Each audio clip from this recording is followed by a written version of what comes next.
Metamorphosis by Franz Kafka, translated by David Willey. One morning, when Gregor Samsa woke from troubled dreams, he found himself transformed in his bed into a horrible vermin. He lay on his armor-like back, and if he lifted his head a little, he could see his brown belly, slightly domed and divided by arches into stiff sections. The bedding was hardly able to cover it and seemed ready to slide off any moment. His many legs, pitifully thin compared with the size of the rest of him, waved about helplessly as he looked. "What's happened to me?" he thought. It wasn't a dream. His room, a proper human room, although a little too small, lay peacefully between its four familiar walls. A collection of textile samples lay spread out on the table. Samsa was a traveling salesman, and above it there hung a picture that he had recently cut out of an illustrated magazine and housed in a nice gilded frame. It showed a lady fitted out with a fur hat and fur boa who sat upright, raising a heavy fur muff that covered the whole of her lower arm towards the viewer. Gregor then turned to look out the window at the dull weather. Drops of rain could be heard hitting the pane, which made him feel quite sad. How about if I sleep a little bit longer and forget all this nonsense, he thought. But that was something he was unable to do because he was used to sleeping on his right, and in his present state couldn't get into that position. However hard he threw himself onto his right, he always rolled back to where he was. He must have tried it 100 times, shut his eyes so that he wouldn't have to look at the floundering legs, and only stopped when he began to feel a mild, dull pain there that he had never felt before. "Oh God," he thought, "what a strenuous career it is that I've chosen, traveling day in and day out. Doing business like this takes much more effort than doing your own business at home. And on top of that, there's the curse of traveling, worries about making train connections, bad and irregular food, contact with different people all the time, so that you can never get to know anyone or become friendly with them. It can all go to hell." He felt a slight itch up on his belly, pushed himself slowly up on his back towards the headboard so that he could lift his head better. Found where the itch was, and saw that it was covered with lots of little white spots, which he didn't know what to make of. And when he tried to feel the place with one of his legs, he drew it quickly back, because as soon as he touched it, he was overcome by a cold shudder. He slid back into his former position. "Getting up early all the time," he thought. "It makes you stupid. You've got to get enough sleep. Other traveling salesmen live a life of luxury. For instance, whenever I go back to the guest house during the morning to copy out the contract, these gentlemen are always still sitting there eating their breakfasts. I ought to just try that with my boss. I'd get kicked out on the spot.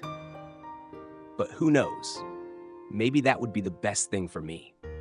If I didn't have my parents to think about, I'd have given in my notice a long time ago. I'd have gone up to the boss and told him just what I think, tell him everything I would, let him know just what I feel. He'd fall right off his desk. And it's a funny sort of business to be sitting up there at your desk, talking down at your subordinates from up there, especially when you have to go right up close because the boss is hard of hearing. Well, there's still hope. Once I've got the money together to pay off my parents' debt to him, another 5 or 6 years, I suppose, that's definitely what I'll do. That's when I'll make the big change. First of all, though, I've got to get up. My train leaves at 5. And he looked over at the alarm clock, ticking on the chest of drawers. God in heaven, he thought. It was 6:30, and the hands were quietly moving forwards. It was even later than 7:30, more like 6:45. Had the alarm clock not rung? He could see from the bed that it had been set for 4 o'clock, as it should have been. It certainly must have rung. Yes, but was it possible to quietly sleep through that furniture-rattling noise? True, he had not slept peacefully, but probably all the more deeply because of that. What should he do now? The next train went at 7. If he were to catch that, he would have to rush like mad, and the collection of samples was still not packed, and he did not at all feel particularly fresh and lively. And even if he did catch the train, he would not avoid his boss's anger, as the office assistant would have been there to see the 5 o'clock train go. He would have put in his report about Gregor's not being there a long time ago. The office assistant was the boss's man, spineless and with no understanding. What about if he reported sick? But that would be extremely strained and suspicious, as in 5 years of service, Gregor had never once yet been ill. His boss would certainly come round with the doctor from the medical insurance company, accuse his parents of having a lazy son, and accept the doctor's recommendation not to make any claim, as the doctor believed that no one was ever ill, but that many were work shy. And what's more, would he have been entirely wrong in this case? Gregor did, in fact, apart from excessive sleepiness after sleeping for so long, feel completely well and even felt much hungrier than usual. He was still hurriedly thinking all this through, unable to decide to get out of the bed, when the clock struck 7:15. There was a cautious knock at the door near his head. "Gregor," somebody called. It was his mother. "It's 7:15. Didn't you want to go somewhere?" That gentle voice. Gregor was shocked when he heard his own voice answering. It could hardly be recognized as the voice he had had before. As if from deep inside him, there was a painful and uncontrollable squeaking mixed in with it. The words could be made out at first, but then there was a sort of echo which made them unclear, leaving the hearer unsure whether he had heard properly or not. Gregor had wanted to give a full answer and explain everything, but in the circumstances, contented himself with saying, "Yes, mother, yes, thank you. I'm getting up now." The change in Gregor's voice probably could not be noticed outside through the wooden door, as his mother was satisfied with this explanation and shuffled away. But this short conversation made the other members of the family aware that Gregor, against their expectations, was still at home, and soon his father came knocking at one of the side doors, gently but with his fist. "Gregor, Gregor," he called. "What's wrong?" And after a short while, he called again with a warning deepness in his voice. "Gregor, Gregor!" At the other side door, his sister came plaintively. "Gregor, aren't you well? Do you need anything?" Gregor answered to both sides. "I'm ready now," making an effort to remove all the strangeness from his voice by enunciating very carefully and putting long pauses between each individual word. His father went back to his breakfast, but his sister whispered, "Gregor, open the door, I beg of you." Gregor, however, had no thought of opening the door, and instead congratulated himself for his cautious habit, acquired from his traveling, of locking all doors at night, even when he was at home. The first thing he wanted to do was to get up in peace without being disturbed, to get dressed, and most of all, to have his breakfast. Only then would he consider what to do next, as he was well aware that he would not bring his thoughts to any sensible conclusions by lying in bed. He remembered that he had often felt a slight pain in bed, perhaps caused by lying awkwardly, but that had always turned out to be pure imagination, and he wondered how his imaginings would slowly resolve themselves today. He did not have the slightest doubt that the change in his voice was nothing more than the first sign of a serious cold, which was an occupational hazard for traveling salesmen. It was a simple matter to throw off the covers. He only had to blow himself up a little, and they fell off by themselves. But it became difficult after that, especially as he was so exceptionally broad. He would have used his arms and his hands to push himself up, but instead of them, he only had all those little legs continuously moving in different directions, and which he was moreover unable to control. If he wanted to bend one of them, then that was the first one that would stretch itself out. And if he finally managed to do what he wanted with that leg, all the others seemed to be set free and would move about painfully. "This is something that can't be done in bed," Gregor said to himself. "So don't keep trying to do it." The first thing he wanted to do was get the lower part of his body out of the bed. But he had never seen this lower part and could not imagine what it looked like. It turned out to be too hard to move. It went so slowly.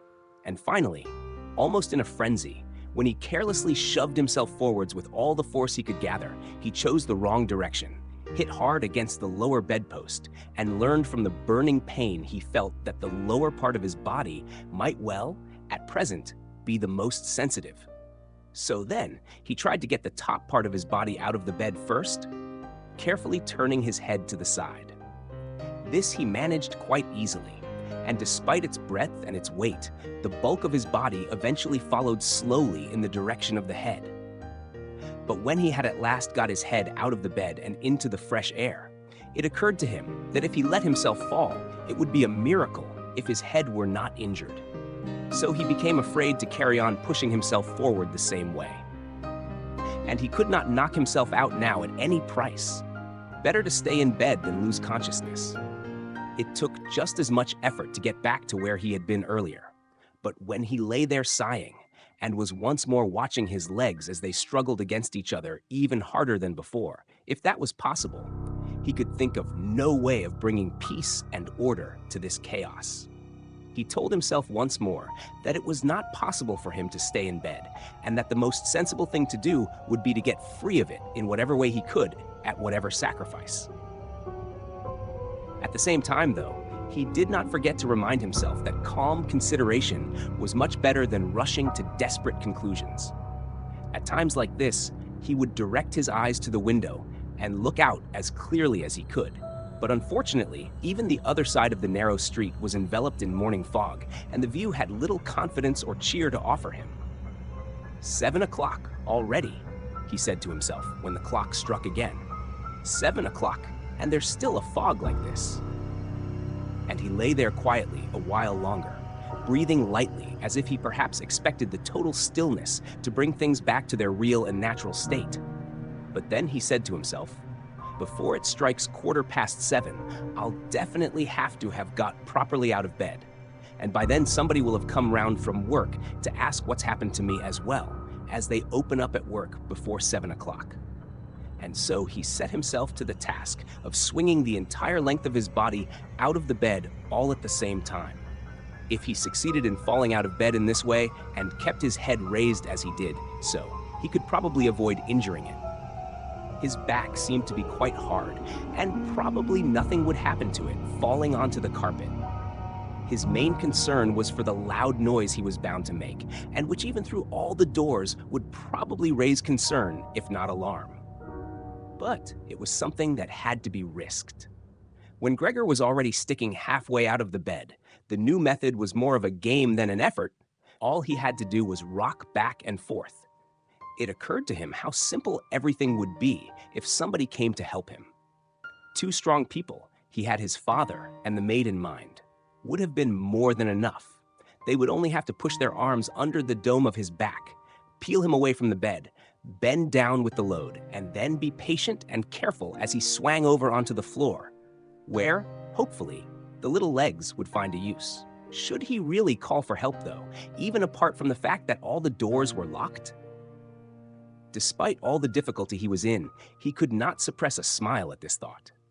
After a while, he had already moved so far across that it would have been hard for him to keep his balance if he rocked too hard.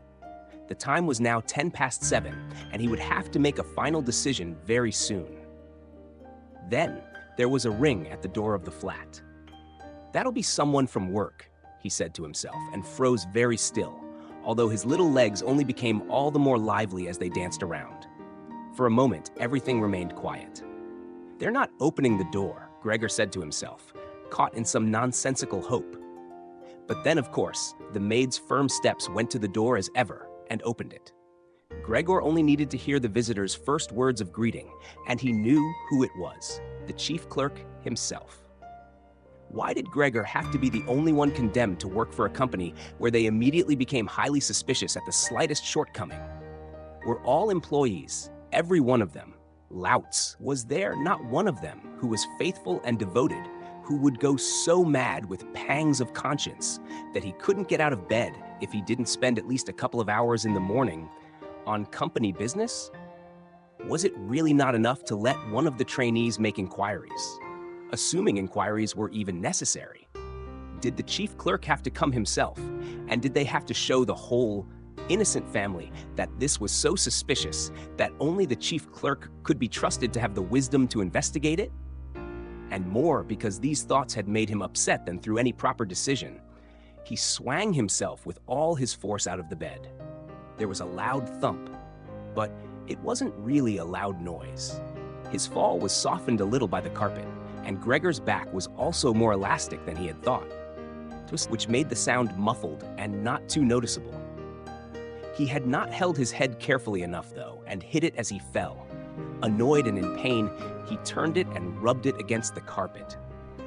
"Something's fallen down in there," said the chief clerk in the room on the left. Gregor tried to imagine whether something of the sort that had happened to him today could ever happen to the chief clerk too. You had to concede that it was possible. But as if in gruff reply to this question, the chief clerk's firm footsteps in his highly polished boots could now be heard in the adjoining room. From the room on his right, Gregor's sister whispered to him to let him know. "Gregor, the chief clerk is here." "Yes, I know," said Gregor to himself, but without daring to raise his voice loud enough for his sister to hear him. "Gregor," said his father now from the room to his left, "the chief clerk has come round and wants to know why you didn't leave on the early train. We don't know what to say to him. And anyway, he wants to speak to you personally, so please open up this door. I'm sure he'll be good enough to forgive the untidiness of your room." Then the chief clerk called, "Good morning, Mr. Samsa." "He isn't well," said his mother to the chief clerk, while his father continued to speak through the door. "He isn't well. Please believe me. Why else would Gregor have missed a train? The lad only ever thinks about the business. It nearly makes me cross the way he never goes out in the evenings. He's been in town for a week now, but stayed home every evening. He sits with us in the kitchen and just reads the paper or studies train timetables. His idea of relaxation is working with his fret saw. He's made a little frame, for instance. It only took him 2 or 3 evenings.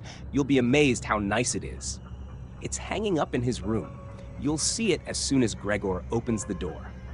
Anyway, I'm glad you're here. We wouldn't have been able to get Gregor to open the door by ourselves. He's so stubborn, and I'm sure he isn't well. He said this morning that he is, but he isn't." "I'll be there in a moment," said Gregor slowly and thoughtfully, but without moving so that he would not miss any word of the conversation. "Well, I can't think of any other way of explaining it, Mrs. Samsa," said the chief clerk.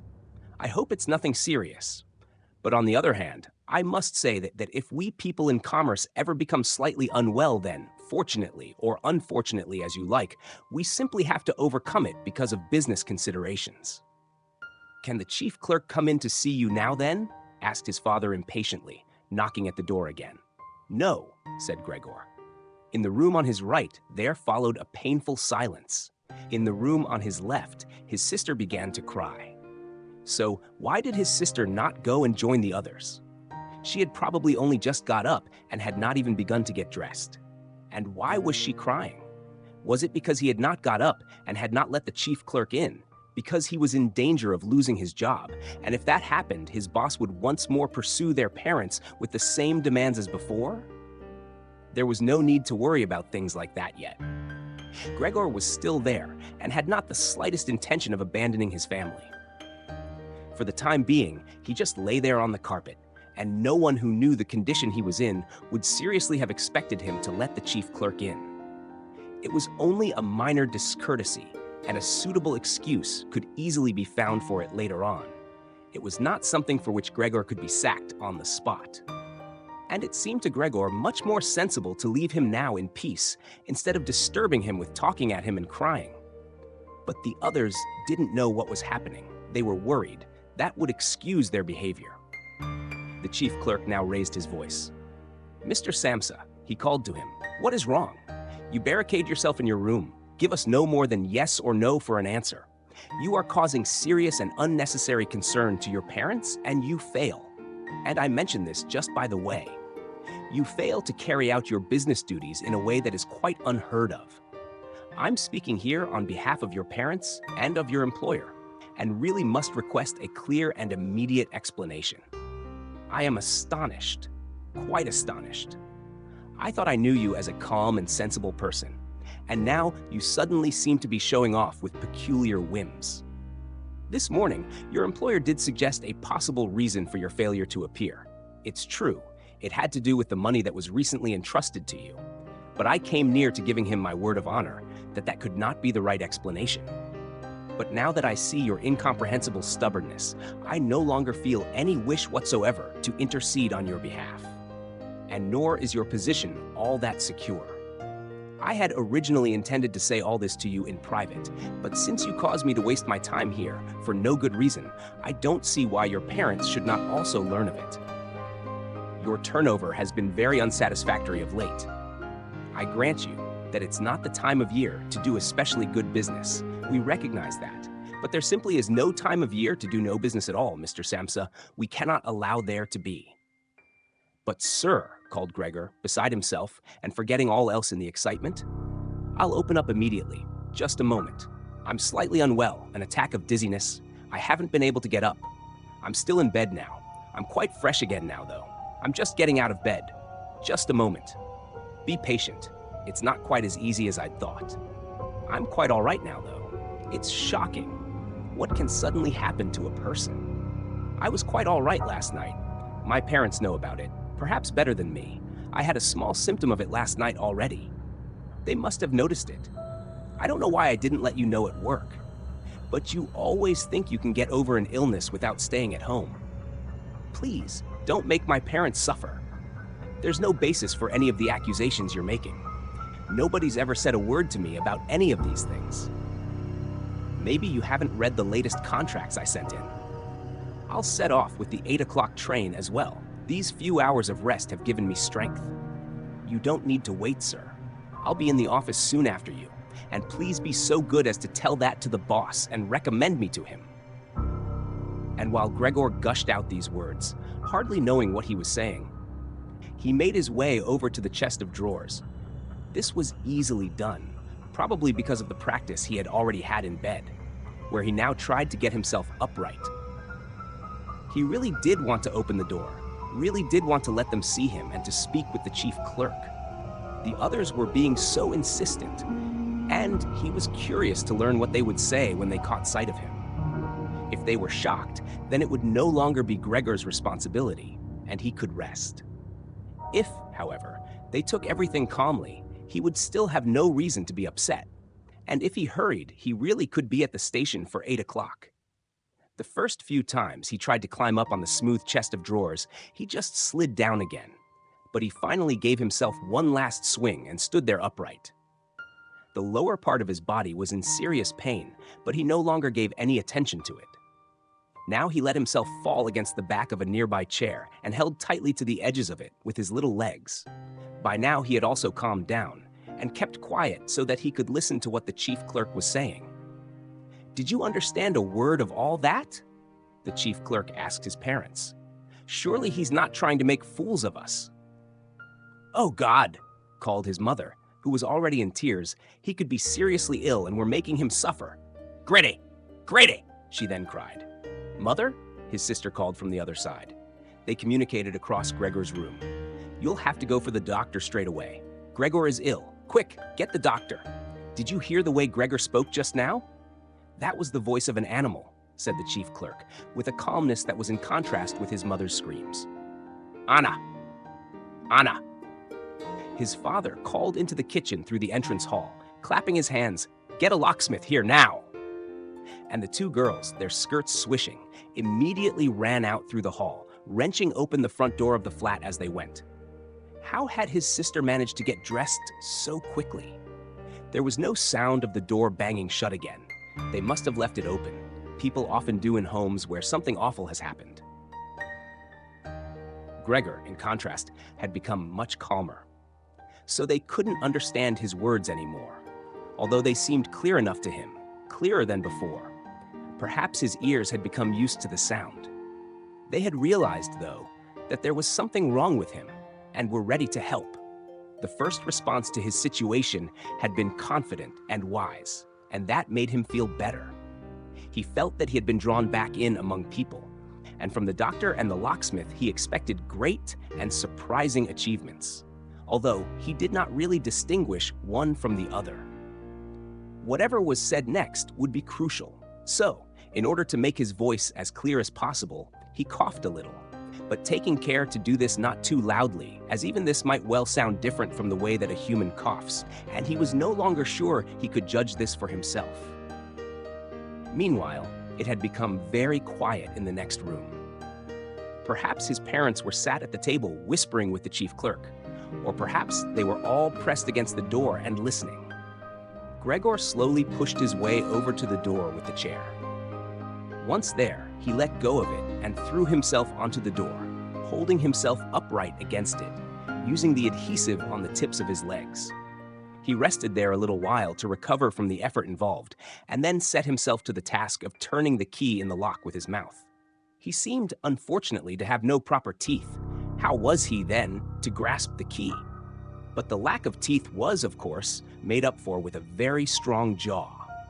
Using the jaw, he really was able to start the key turning, ignoring the fact that he must have been causing some kind of damage as a brown fluid came from his mouth, flowed over the key, and dripped onto the floor. "Listen," said the chief clerk in the next room. "He's turning the key." Gregor was greatly encouraged by this, but they all should have been calling to him, his father and his mother too. "Well done, Gregor," they should have cried. "Keep at it. Keep hold of the lock." And with the idea that they were all excitedly following his efforts, he bit on the key with all his strength, paying no attention to the pain he was causing himself. As the key turned round, he turned around the lock with it, only holding himself upright with his mouth, and hung onto the key or pushed it down again with the whole weight of his body as needed. The clear sound of the lock as it snapped back was Gregor's sign that he could break his concentration, and as he regained his breath, he said to himself, "So, I didn't need the locksmith after all." Then he lay his head on the handle of the door to open it completely. Because he had to open the door in this way, it was already wide open before he could be seen. He had first to slowly turn himself around one of the double doors, and he had to do it very carefully if he did not want to fall flat on his back before entering the room. He was still occupied with this difficult movement, unable to pay attention to anything else, when he heard the chief clerk exclaim a loud "Oh," which sounded like the soughing of the wind. Now he also saw him. He was the nearest to the door, his hand pressed against his open mouth and slowly retreating as if driven by a steady and invisible force. Gregor's mother, her hair still disheveled from bed despite the chief clerk's being there, looked at his father. Then she unfolded her arms, took 2 steps forward towards Gregor, and sank down onto the floor into her skirts that spread themselves out around her as her head disappeared down onto her breast. His father looked hostile and clenched his fists as if wanting to knock Gregor back into his room. Then he looked uncertainly round the living room, covered his eyes with his hands, and wept so that his powerful chest shook. So Gregor did not go into the room, but leant against the inside of the other door, which was still held bolted in place. In this way, only half of his body could be seen, along with his head above it, which he leant over to one side as he peered out at the others. Meanwhile, the day had become much lighter. Part of the endless, gray-black building on the other side of the street, which was a hospital, could be seen quite clearly with the austere and regular line of windows piercing its facade. The rain was still falling, now throwing down large individual droplets which hit the ground one at a time. The washing up from breakfast lay on the table. There was so much of it because, for Gregor's father, breakfast was the most important meal of the day, and he would stretch it out for several hours as he sat reading a number of different newspapers. On the wall, exactly opposite, there was a photograph of Gregor when he was a lieutenant in the army, his sword in his hand, and a carefree smile on his face as he called forth respect for his uniform and bearing. The door to the entrance hall was open, and as the front door of the flat was also open, he could see onto the landing and the stairs where they began their way down below. "Now, then," said Gregor, well aware that he was the only one to have kept calm, "I'll get dressed straight away now, pack up my samples and set off. Will you please just let me leave? You can see," he said to the chief clerk, "that I'm not stubborn and I like to do my job. Being a commercial traveler is arduous, but without traveling I couldn't earn my living. So, where are you going? Into the office?" "Yes." "Will you report everything accurately then?" It's quite possible for someone to be temporarily unable to work, but that's just the right time to remember what's been achieved in the past and consider that later on, once the difficulty has been removed, he will certainly work with all the more diligence and concentration. You're well aware that I'm seriously in debt to our employer, as well as having to look after my parents and my sister, so that I'm trapped in a difficult situation. But I will work my way out of it again. Please don't make things any harder for me than they are already, and don't take sides against me at the office. I know that nobody likes the travelers. They think we earn an enormous wage, as well as having a soft time of it. That's just prejudice, but they have no particular reason to think better of it. But you, sir, you have a better overview than the rest of the staff. In fact, if I can say this in confidence, a better overview than the boss himself. It's very easy for a businessman like him to make mistakes about his employees and judge them more harshly than he should. And you're also well aware that we travelers spend almost the whole year away from the office, so that we can very easily fall victim to gossip and chance and groundless complaints. And it's almost impossible to defend yourself from that sort of thing. We don't usually even hear about them. Or if at all, it's when we arrive back home exhausted from a trip. And that's when we feel the harmful effects of what's been going on without even knowing what caused them. Please, don't go away. At least first say something to show that you grant that I'm at least partly right. But the chief clerk had turned away as soon as Gregor had started to speak, and, with protruding lips, only stared back at him over his trembling shoulders as he left. He did not keep still for a moment while Gregor was speaking, but moved steadily towards the door without taking his eyes off him. He moved very gradually, as if there had been some secret prohibition on leaving the room. It was only when he had reached the entrance hall that he made a sudden movement, drew his foot from the living room, and rushed forward in a panic. In the hall, he stretched his right hand far out towards the stairway, as if out there were some supernatural force waiting to save him. Gregor realized that it was out of the question to let the chief clerk go away in this mood if his position in the firm was not to be put into extreme danger. That was something his parents did not understand very well. Over the years, they had become convinced that this job would provide for Gregor for his entire life, and besides, they had so much to worry about at present that they had lost sight of any thought for the future. Gregor, though, did think about the future. The chief clerk had to be held back, calmed down, convinced, and finally won over. The future of Gregor and his family depended on it. If only his sister were here. She was clever. She was already in tears, while Gregor was still lying peacefully on his back. And the chief clerk was a lover of women. Surely she could persuade him. She would close the front door in the entrance hall and talk him out of his shocked state. But his sister was not there. Gregor would have to do the job himself. And without considering that he still was not familiar with how well he could move about in his present state, or that his speech still might not, or probably would not be understood, he let go of the door, pushed himself through the opening, tried to reach the chief clerk on the landing, who, ridiculously, was holding on to the banister with both hands. But Gregor fell immediately over, and with a little scream as he sought something to hold onto, landed on his numerous little legs. Hardly had that happened then. For the first time that day, he began to feel all right with his body. The little legs had the solid ground under them. To his pleasure, they did exactly as he told them. They were even making the effort to carry him where he wanted to go. And he was soon believing that all his sorrows would soon be finally at an end. He held back the urge to move, but swayed from side to side as he crouched there on the floor.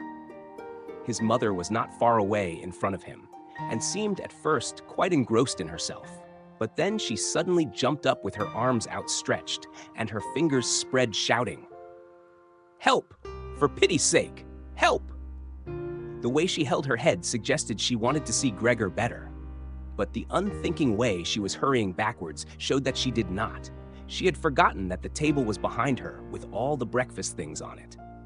When she reached the table, she sat quickly down on it without knowing what she was doing, without even seeming to notice that the coffee pot had been knocked over, and a gush of coffee was pouring down onto the carpet. "Mother, mother," said Gregor gently, looking up at her. He had completely forgotten the chief clerk for the moment, but could not help himself snapping in the air with his jaws at the sight of the flow of coffee. That set his mother screaming anew. She fled from the table and into the arms of his father as he rushed towards her. Gregor, though, had no time to spare for his parents now. The chief clerk had already reached the stairs. With his chin on the banister, he looked back for the last time. Gregor made a run for him. He wanted to be sure of reaching him. The chief clerk must have expected something, as he leapt down several steps at once and disappeared, his shouts resounding all around the staircase. The flight of the chief clerk seemed, unfortunately, to put Gregor's father into a panic as well. Until then, he had been relatively self-controlled. But now, instead of running after the chief clerk himself, or at least not impeding Gregor as he ran after him, Gregor's father seized the chief clerk's stick in his right hand. The chief clerk had left it behind on a chair, along with his hat and overcoat, picked up a large newspaper from the table with his left, and used them to drive Gregor back into his room, stamping his foot at him as he went. Gregor's appeals to his father were of no help. His appeals were simply not understood. However much he humbly turned his head, his father merely stamped his foot all the harder. Across the room, despite the chilly weather, Gregor's mother had pulled open a window, leant far out of it, and pressed her hands to her face. A strong draught of air flew in from the street towards the stairway. The curtains flew up, the newspapers on the table fluttered, and some of them were blown onto the floor. Nothing would stop Gregor's father as he drove him back, making hissing noises at him like a wild man. Gregor had never had any practice in moving backwards and was only able to go very slowly. If Gregor had only been allowed to turn round, he would have been back in his room straight away. But he was afraid that if he took the time to do that, his father would become impatient. And there was the threat of a lethal blow to his back or head from the stick in his father's hand any moment. Eventually, though, Gregor realized that he had no choice as he saw, to his disgust, that he was quite incapable of going backwards in a straight line. So he began, as quickly as possible, and with frequent anxious glances at his father, to turn himself round. It went very slowly, but perhaps his father was able to see his good intentions, as he did nothing to hinder him. In fact, now and then he used the tip of his stick to give directions from a distance as to which way to turn. If only his father would stop that unbearable hissing. It was making Gregor quite confused. When he had nearly finished turning round, still listening to that hissing, he made a mistake and turned himself back a little the way he had just come. He was pleased when he finally had his head in front of the doorway, but then saw that it was too narrow and his body was too broad to get through it without further difficulty. In his present mood, it obviously did not occur to his father to open the other of the double doors, so that Gregor would have enough space to get through. He was merely fixed on the idea that Gregor should be got back into his room as quickly as possible. Nor would he ever have allowed Gregor the time to get himself upright as preparation for getting through the doorway. What he did, making more noise than ever, was to drive Gregor forwards all the harder, as if there had been nothing in the way. It sounded to Gregor as if there was now more than one father behind him. It was not a pleasant experience, and Gregor pushed himself into the doorway without regard for what might happen. One side of his body lifted itself. He lay at an angle in the doorway. One flank scraped on the white door and was painfully injured, leaving vile brown flecks on it. Soon he was stuck fast and would not have been able to move at all by himself. The little legs along one side hung quivering in the air, while those on the other side were pressed painfully against the ground. Then his father gave him a hefty shove from behind, which released him from where he was held and sent him flying. And heavily bleeding, deep into his room. The door was slammed shut with the stick. Then, finally, all was quiet. It was not until it was getting dark that evening that Gregor awoke from his deep and coma-like sleep. He would have woken soon afterwards anyway, even if he hadn't been disturbed, as he had had enough sleep and felt fully rested. But he had the impression that some hurried steps and the sound of the door leading into the front room being carefully shut had woken him. The light from the electric street lamps shone palely here and there onto the ceiling and tops of the furniture. But down below, where Gregor was, it was dark. He pushed himself over to the door, feeling his way clumsily with his antennae, of which he was now beginning to learn the value, in order to see what had been happening there. The whole of his left side seemed like one painfully stretched scar, and he limped badly on his 2 rows of legs. One of the legs had been badly injured in the events of that morning. It was nearly a miracle that only one of them had been, and dragged along lifelessly. It was only when he had reached the door that he realized what it actually was that had drawn him over to it. It was the smell of something to eat. By the door, there was a dish filled with sweetened milk with little pieces of white bread floating in it. He was so pleased, he almost laughed, as he was even hungrier than he had been that morning, and immediately dipped his head into the milk, nearly covering his eyes with it. But he soon drew his head back again in disappointment.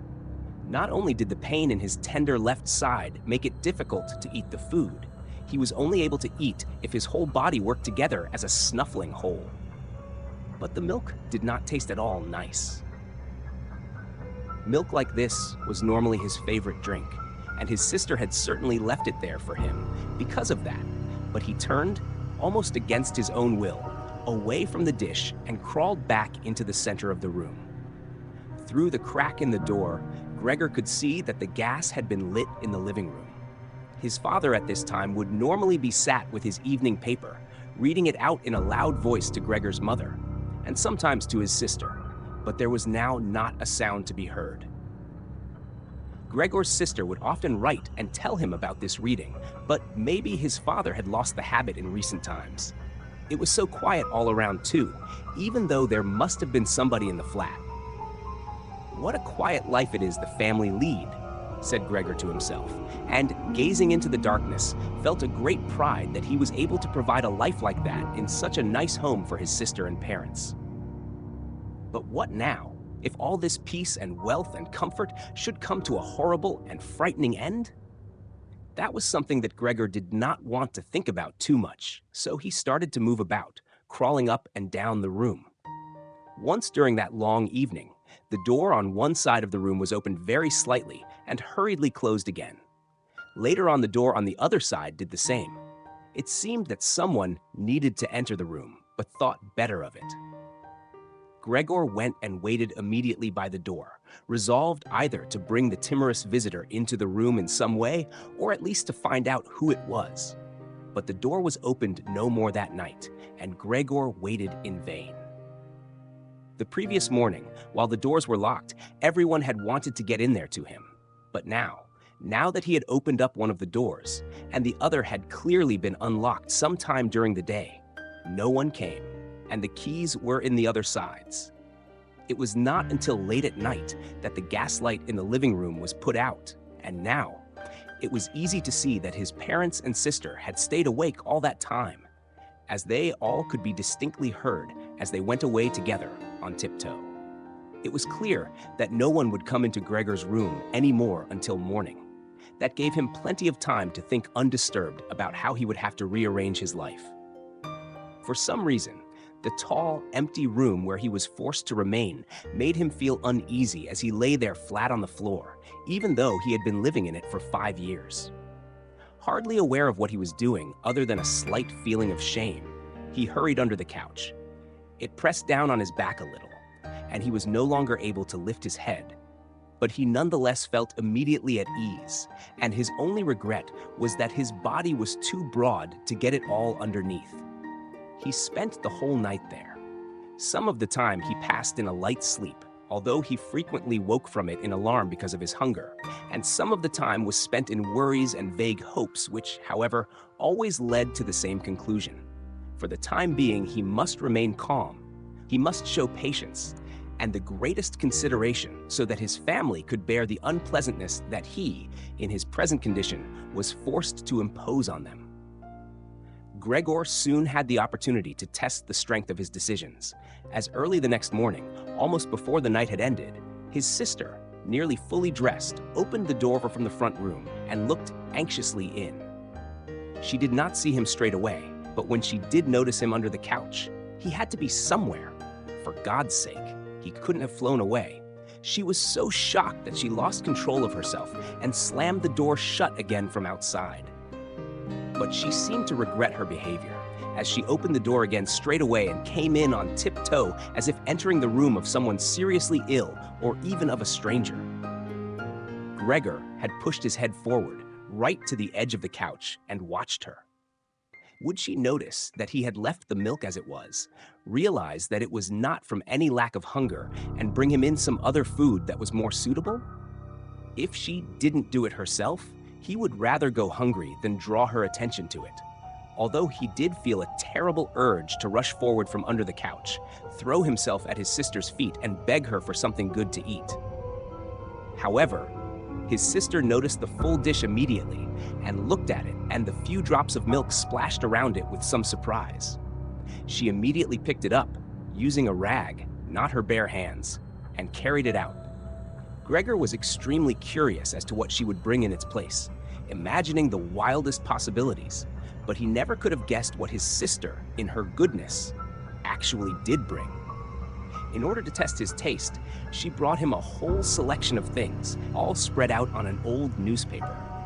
There were old half-rotten vegetables, bones from the evening meal covered in white sauce that had gone hard, a few raisins and almonds, some cheese that Gregor had declared inedible 2 days before, a dry roll, and some bread spread with butter and salt, as well as all that she had poured some water into the dish, which had probably been permanently set aside for Gregor's use, and placed it beside them.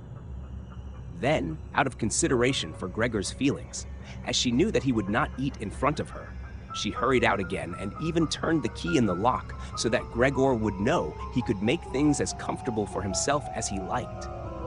Gregor's little legs whirred. At last he could eat.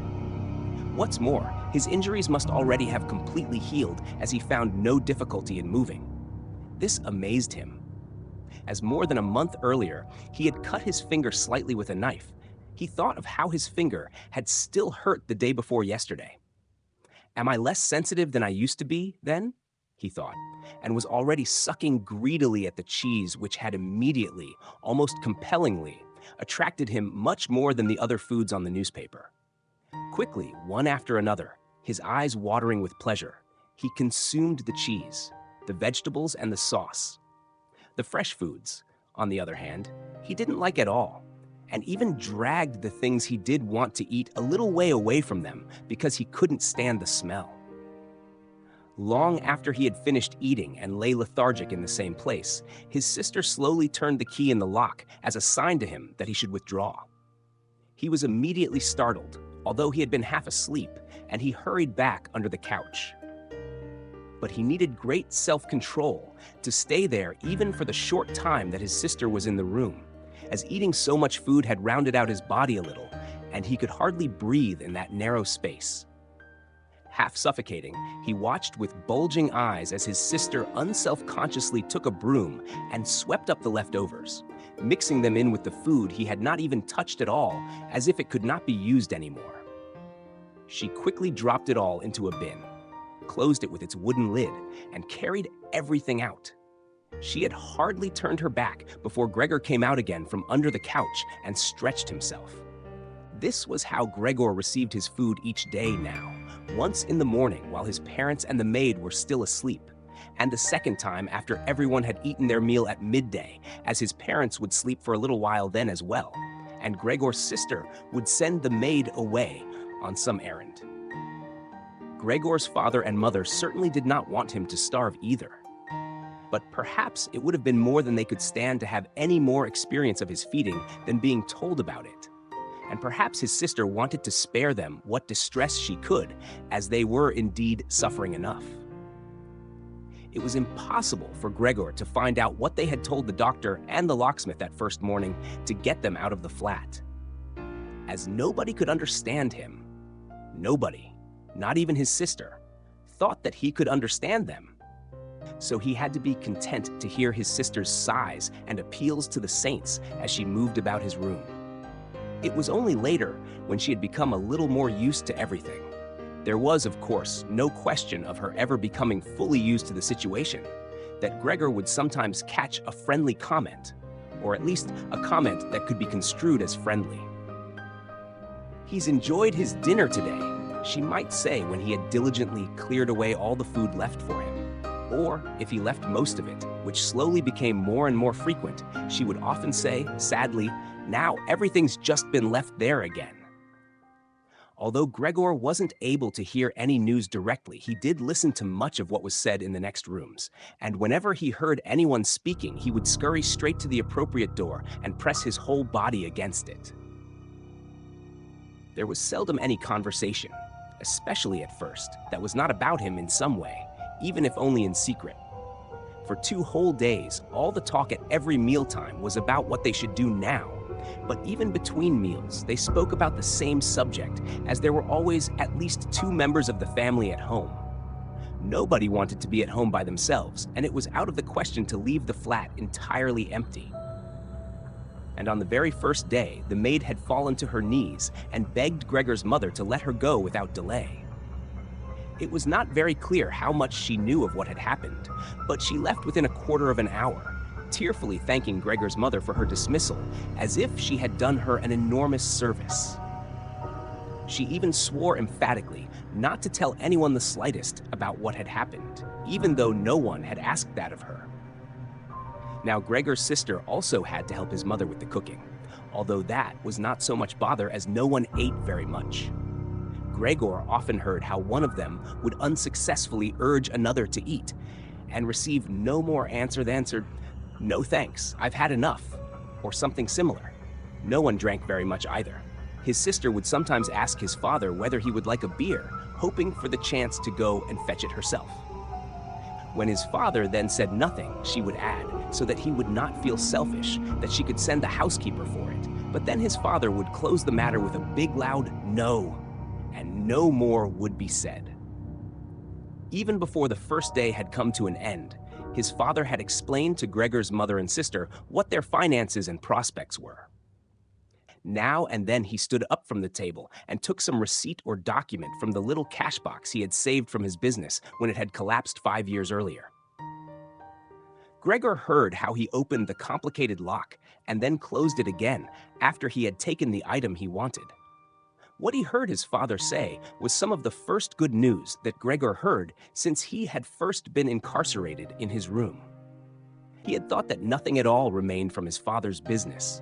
At least he had never told him anything different, and Gregor had never asked him about it anyway. Their business misfortune had reduced the family to a state of total despair, and Gregor's only concern at that time had been to arrange things so that they could all forget about it as quickly as possible.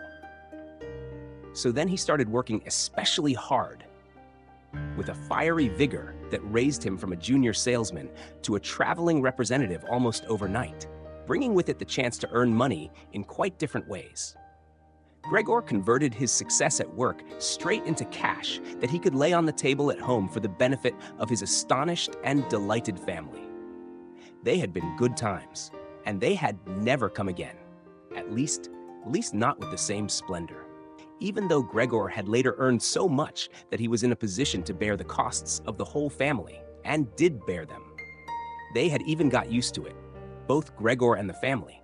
They took the money with gratitude, and he was glad to provide it, although there was no longer much warm affection given in return. Gregor only remained close to his sister now. Unlike him, she was very fond of music and a gifted and expressive violinist. It was his secret plan to send her to the conservatory next year. Even though it would cause great expense, that would have to be made up for in some other way. During Gregor's short periods in town, conversation with his sister would often turn to the conservatory, but it was only ever mentioned as a lovely dream that could never be realized.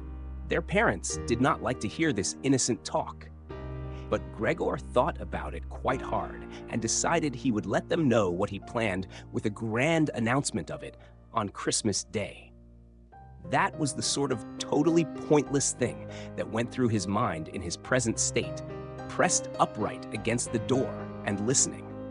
There were times when he simply became too tired to continue listening, when his head would fall wearily against the door, and he would pull it up again with a start, as even the slightest noise he caused would be heard next door, and they would all go silent. "What's that he's doing now?" his father would say after a while, clearly having gone over to the door, and only then would the interrupted conversation slowly be taken up again. When explaining things, his father repeated himself several times, partly because it was a long time since he had been occupied with these matters himself, and partly because Gregor's mother did not understand everything the first time. From these repeated explanations, Gregor learned, to his pleasure, that despite all their misfortunes, there was still some money available from the old days. It was not a lot, but it had not been touched in the meantime, and some interest had accumulated. Besides that, they had not been using up all the money that Gregor had been bringing home every month, keeping only a little for himself, so that too had been accumulating. Behind the door, Gregor nodded with enthusiasm in his pleasure at this unexpected thrift and caution. He could actually have used this surplus money to reduce his father's debt to his boss.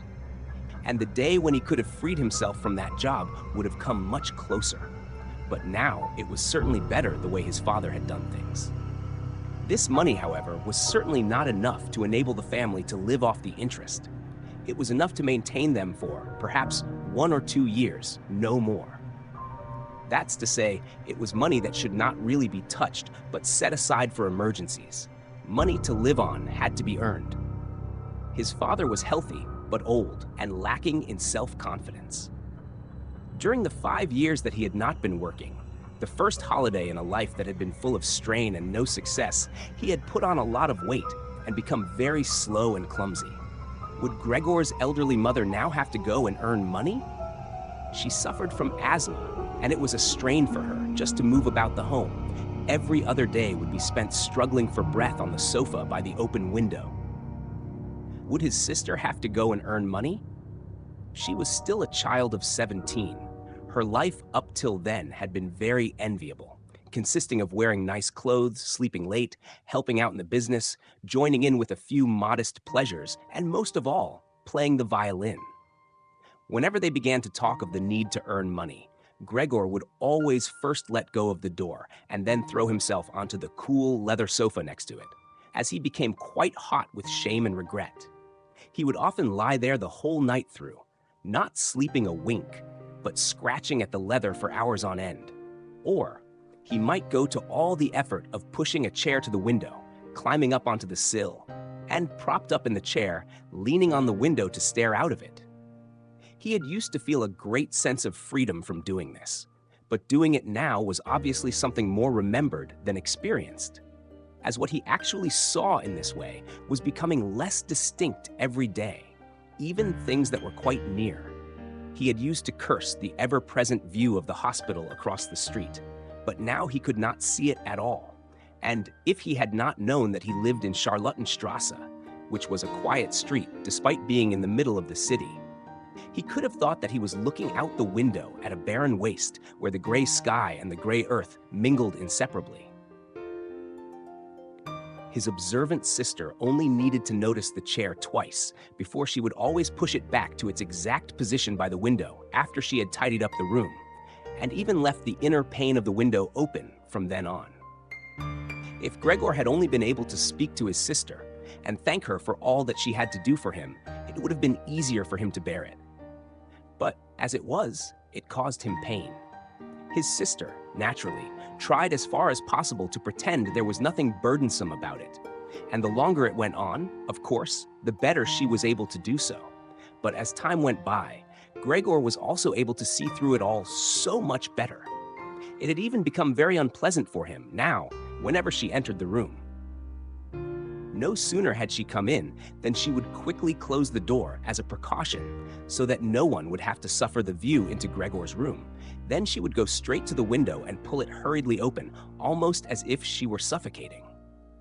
Even if it was cold, she would stay at the window breathing deeply for a little while. She would alarm Gregor twice a day with this running about and noise-making. He would stay under the couch, shivering the whole while, knowing full well that she would certainly have liked to spare him this ordeal. But it was impossible for her to be in the same room with him, with the windows closed. One day, about a month after Gregor's transformation, when his sister no longer had any particular reason to be shocked at his appearance, she came into the room a little earlier than usual and found him still staring out the window, motionless, and just where he would be most horrible. In itself, his sister's not coming into the room would have been no surprise for Gregor, as it would have been difficult for her to immediately open the window while he was still there. But not only did she not come in, she went straight back and closed the door behind her. A stranger would have thought he had threatened her and tried to bite her. Gregor went straight to hide himself under the couch, of course, but he had to wait until midday before his sister came back, and she seemed much more uneasy than usual. It made him realize that she still found his appearance unbearable and would continue to do so. She probably even had to overcome the urge to flee when she saw the little bit of him that protruded from under the couch.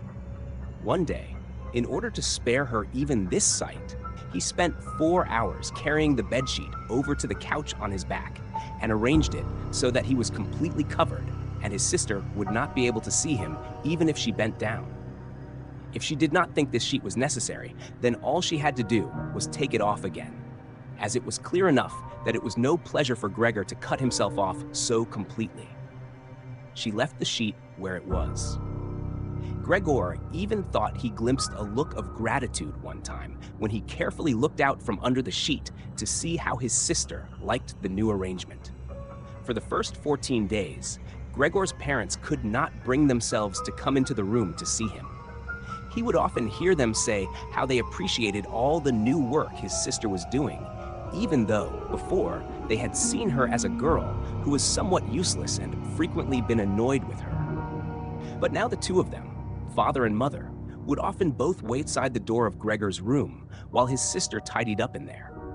And as soon as she went out again, she would have to tell them exactly how everything looked, what Gregor had eaten, how he had behaved this time, and whether, perhaps, any slight improvement could be seen. His mother also wanted to go in and visit Gregor relatively soon, but his father and sister at first persuaded her against it. Gregor listened very closely to all this and approved fully. Later, though, she had to be held back by force, which made her call out, "Let me go and see Gregor. He is my unfortunate son. Can't you understand I have to see him?" And Gregor would think to himself that maybe it would be better if his mother came in, not every day, of course, but one day a week perhaps. She could understand everything much better than his sister who, for all her courage, was still just a child after all, and really might not have had an adult's appreciation of the burdensome job she had taken on. Gregor's wish to see his mother was soon realized. Out of consideration for his parents, Gregor wanted to avoid being seen at the window during the day. The few square meters of the floor did not give him much room to crawl about. It was hard to just lie quietly through the night. His food soon stopped giving him any pleasure at all. And so, to entertain himself, he got into the habit of crawling up and down the walls and ceiling. He was especially fond of hanging from the ceiling. It was quite different from lying on the floor. He could breathe more freely. His body had a light swing to it. And up there, relaxed and almost happy, it might happen that he would surprise even himself by letting go of the ceiling and landing on the floor with a crash. But now, of course, he had far better control of his body than before, and, even with a fall as great as that, caused himself no damage. Very soon, his sister noticed Gregor's new way of entertaining himself. He had, after all, left traces of the adhesive from his feet as he crawled about, and got it into her head to make it as easy as possible for him by removing the furniture that got in his way, especially the chest of drawers and the desk. Now, this was not something that she would be able to do by herself. She did not dare to ask for help from her father. The 16-year-old maid had carried on bravely since the cook had left, but she certainly would not have helped in this. She had even asked to be allowed to keep the kitchen locked at all times and never to have to open the door unless it was especially important. So his sister had no choice but to choose some time when Gregor's father was not there and fetch his mother to help her. As she approached the room, Gregor could hear his mother express her joy, but once at the door she went silent. First, of course, his sister came in and looked round to see that everything in the room was all right, and only then did she let her mother enter. Gregor had hurriedly pulled the sheet down lower over the couch and put more folds into it so that everything really looked as if it had just been thrown down by chance. Gregor also refrained this time from spying out from under the sheet. He gave up the chance to see his mother until later and was simply glad that she had come. "You can come in. He can't be seen," said his sister, obviously leading her in by the hand. The old chest of drawers was too heavy for a pair of feeble women to be heaving about, but Gregor listened as they pushed it from its place, his sister always taking on the heaviest part of the work for herself, and ignoring her mother's warnings that she would strain herself. This lasted a very long time.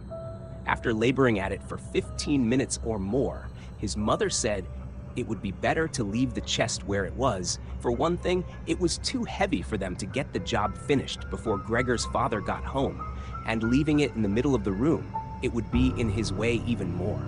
And for another thing, it wasn't even sure that taking the furniture away would really be any help to him. She thought just the opposite. The sight of the bare walls saddened her right to her heart. And why wouldn't Gregor feel the same way about it? He'd been used to this furniture in his room for a long time, and it would make him feel abandoned to be in an empty room like that. Then quietly, almost whispering, as if wanting Gregor, whose whereabouts she did not know, to hear not even the tone of her voice, as she was convinced that he did not understand her words, she added, "And by taking the furniture away, won't it seem like we're showing that we've given up all hope of improvement and we're abandoning him to cope for himself? I think it'd be best to leave the room exactly the way it was before, so that when Gregor comes back to us again, he'll find everything unchanged, and he'll be able to forget the time in between all the easier."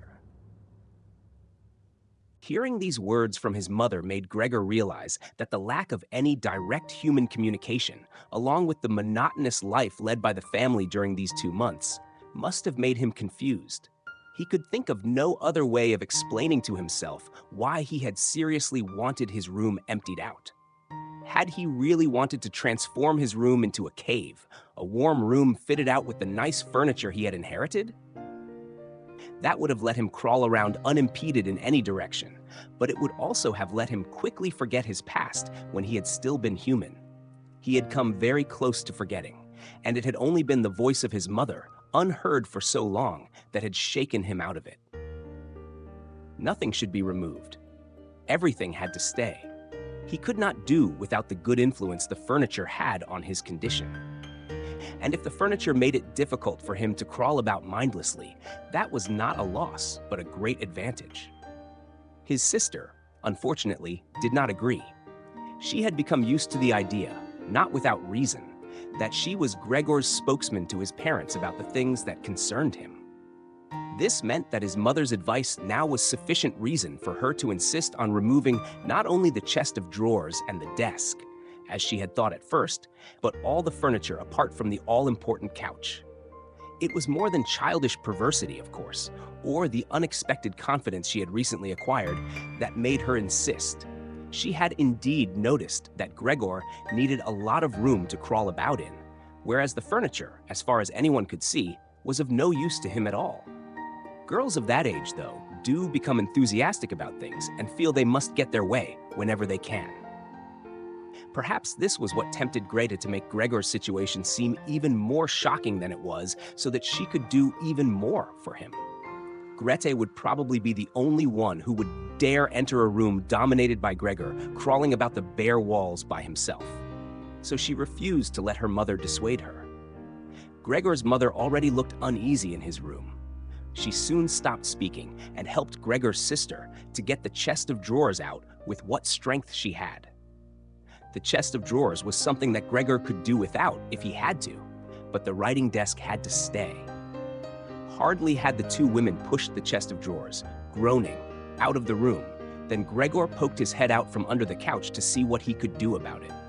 He meant to be as careful and considerate as he could, but unfortunately, it was his mother who came back first, while Grady in the next room had her arms round the chest, pushing and pulling at it from side to side by herself without, of course, moving it an inch. His mother was not used to the sight of Gregor. He might have made her ill, so Gregor hurried backwards to the far end of the couch. In his startlement, though, he was not able to prevent the sheet at its front from moving a little. It was enough to attract his mother's attention. She stood very still, remained there a moment, and then went back out to Greta. Gregor kept trying to assure himself that nothing unusual was happening. It was just a few pieces of furniture being moved after all. But he soon had to admit that the women going to and fro, their little calls to each other, the scraping of the furniture on the floor, all these things made him feel as if he were being assailed from all sides. With his head and legs pulled in against him and his body pressed to the floor, he was forced to admit to himself that he could not stand all of this much longer. They were emptying his room out, taking away everything that was dear to him. They had already taken out the chest containing his fret saw and other tools. Now they threatened to remove the writing desk with its place clearly worn into the floor, the desk where he had done his homework as a business trainee at high school, even while he had been at infant school. He really could not wait any longer to see whether the two women's intentions were good. He had nearly forgotten they were there anyway, as they were now too tired to say anything while they worked. And he could only hear their feet as they stepped heavily on the floor. So while the women were leant against the desk in the other room, catching their breath, he sallied out, changed direction 4 times, not knowing what he should save first, before his attention was suddenly caught by the picture on the wall, which was already denuded of everything else that had been on it, of the lady dressed in copious fur. He hurried up onto the picture and pressed himself against its glass. It held him firmly and felt good on his hot belly.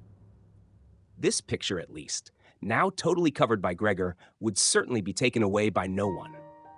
He turned his head to face the door into the living room so that he could watch the women when they came back. They had not allowed themselves a long rest and came back quite soon. Grete had put her arm around her mother and was nearly carrying her. "What shall we take now, then?" said Grete, and looked around. Her eyes met those of Gregor on the wall. Perhaps only because her mother was there, she remained calm, bent her face to her so that she would not look round, and said, albeit hurriedly and with a tremor in her voice, "Come on, let's go back in the living room for a while." Gregor could see what Greta had in mind. She wanted to take her mother somewhere safe and then chase him down from the wall. Well, she could certainly try it. He sat unyielding on his picture. He would rather jump at Grete's face. But Grete's words had made her mother quite worried. She stepped to one side, saw the enormous brown patch against the flowers of the wallpaper, and before she even realized it was Gregor that she saw, screamed, "Oh God! Oh God!" Arms outstretched, she fell onto the couch as if she had given up everything and stayed there immobile. "Gregor!" shouted his sister, glowering at him and shaking her fist. That was the first word she had spoken to him directly since his transformation. She ran into the other room to fetch some kind of smelling salts to bring her mother out of her faint. Gregor wanted to help too. He could save his picture later, although he stuck fast to the glass and had to pull himself off by force. Then he, too, ran into the next room as if he could advise his sister like in the old days. But he had to just stand behind her doing nothing. She was looking into various bottles. He startled her when she turned round. A bottle fell to the ground and broke. A splinter cut Gregor's face. Some kind of caustic medicine splashed all over him. Now, without delaying any longer, Grete took hold of all the bottles she could and ran with them into her mother. She slammed the door shut with her foot. So now Gregor was shut out from his mother, who, because of him, might be near to death. He could not open the door if he did not want to chase his sister away, and she had to stay with his mother. There was nothing for him to do but wait, and oppressed with anxiety and self-reproach, he began to crawl about. He crawled over everything, walls, furniture, ceiling, and finally, in his confusion, as the whole room began to spin around him, he fell down into the middle of the dinner table. He lay there for a while, numb and immobile. All around him, it was quiet. Maybe that was a good sign. Then there was someone at the door. The maid, of course, had locked herself in her kitchen so that Grete would have to go and answer it. His father had arrived home. "What's happened?" were his first words. Grete's appearance must have made everything clear to him. She answered him with subdued voice and openly pressed her face into his chest. "Mother's fainted, but she's better now. Gregor got out." "Just as I expected," said his father, "just as I always said, but you women wouldn't listen, would you?" It was clear to Gregor that Grete had not said enough, and that his father took it to mean that something bad had happened, that he was responsible for some act of violence. That meant Gregor would now have to try to calm his father, as he did not have the time to explain things to him, even if that had been possible. So he fled to the door of his room and pressed himself against it, so that his father, when he came in from the hall, could see straight away that Gregor had the best intentions and would go back into his room without delay, that it would not be necessary to drive him back, but that they had only to open the door and he would disappear. His father, though, was not in the mood to notice subtleties like that. "Ah!" he shouted as he came in, sounding as if he were both angry and glad at the same time. Gregor drew his head back from the door and lifted it towards his father. He really had not imagined his father the way he stood there now. Of late, with his new habit of crawling about, he had neglected to pay attention to what was going on the rest of the flat the way he had done before. He really ought to have expected things to have changed. But still, was that really his father?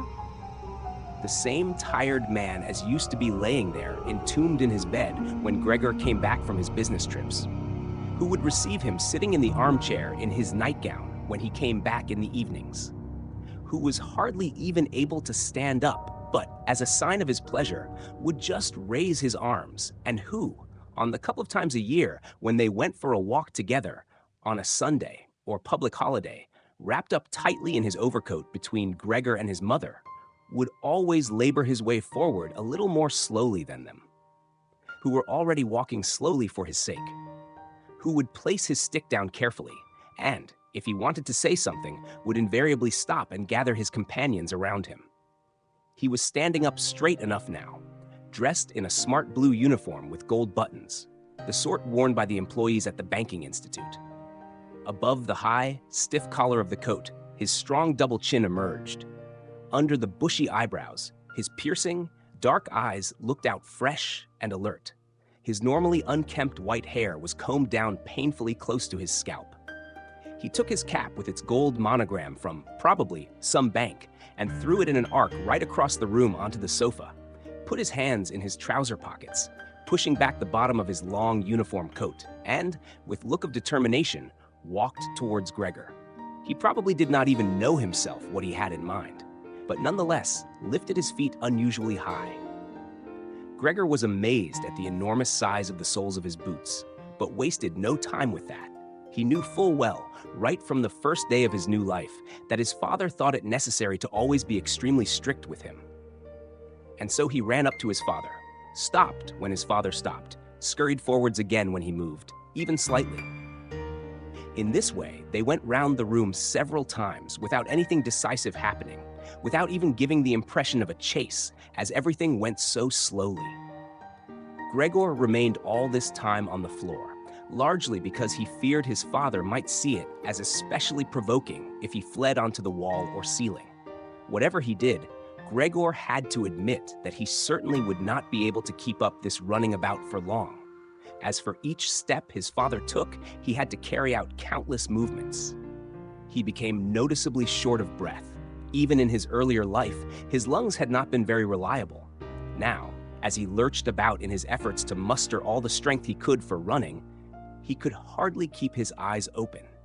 His thoughts became too slow for him to think of any other way of saving himself than running. He almost forgot that the walls were there for him to use, although here, they were concealed behind carefully carved furniture full of notches and protrusions. Then, right beside him, lightly tossed, something flew down and rolled in front of him. It was an apple.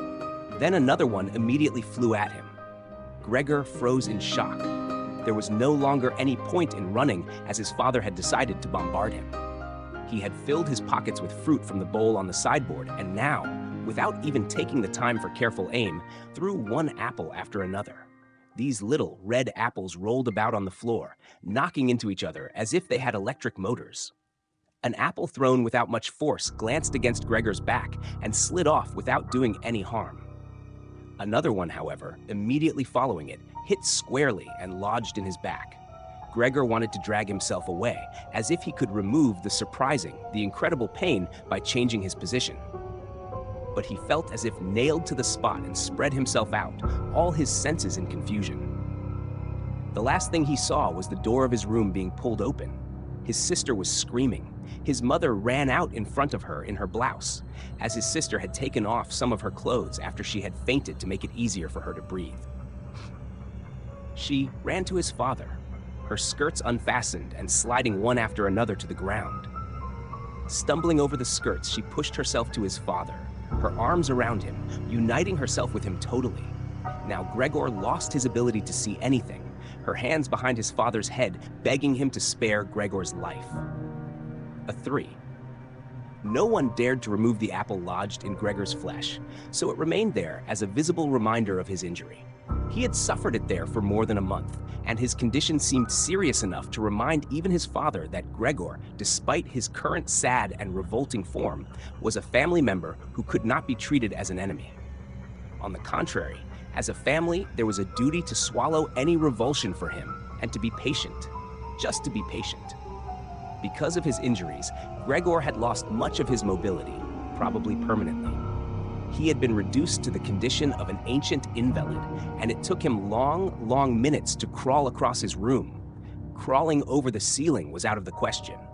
But this deterioration in his condition was fully, in his opinion, made up for by the door to the living room being left open every evening. He got into the habit of closely watching it for 1 or 2 hours before it was opened. And then, lying in the darkness of his room where he could not be seen from the living room, he could watch the family in the light of the dinner table and listen to their conversation. With everyone's permission, in a way, and thus quite differently from before. They no longer held the lively conversations of earlier times, of course, the ones that Gregor always thought about with longing when he was tired and getting into the damp bed in some small hotel room. All of them were usually very quiet nowadays. Soon after dinner, his father would go to sleep in his chair. His mother and sister would urge each other to be quiet. His mother, bent deeply under the lamp, would sew fancy underwear for a fashion shop. His sister, who had taken a sales job, learned shorthand and French in the evenings so that she might be able to get a better position later on. Sometimes his father would wake up and say to Gregor's mother, "You're doing so much sewing again today," as if he did not know that he had been dozing. And then he would go back to sleep again while mother and sister would exchange a tired grin.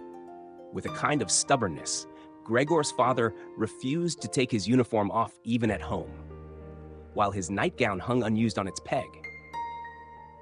Gregor's father would slumber where he was, fully dressed, as if always ready to serve and expecting to hear the voice of his superior even here.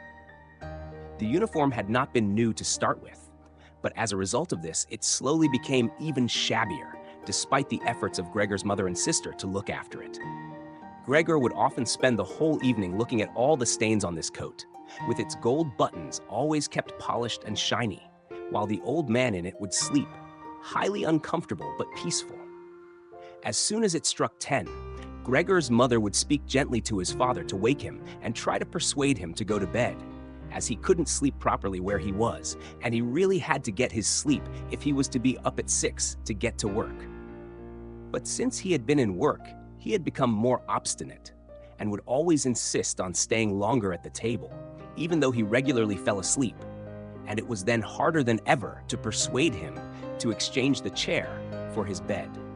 Then, however much mother and sister would importune him with little reproaches and warnings, he would keep slowly shaking his head for a quarter of an hour with his eyes closed and refusing to get up. Gregor's mother would tug at his sleeve, whisper endearments into his ear. Gregor's sister would leave her work to help her mother, but nothing would have any effect on him. He would just sink deeper into his chair. Only when the two women took him under the arms, he would abruptly open his eyes, look at them one after the other, and say, "What a life! This is what peace I get in my old age." And supported by the two women, he would lift himself up carefully, as if he were carrying the greatest load himself. Let the women take him to the door, send them off, and carry on by himself, while Gregor's mother would throw down her needle and his sister her pen so that they could run after his father and continue being of help to him.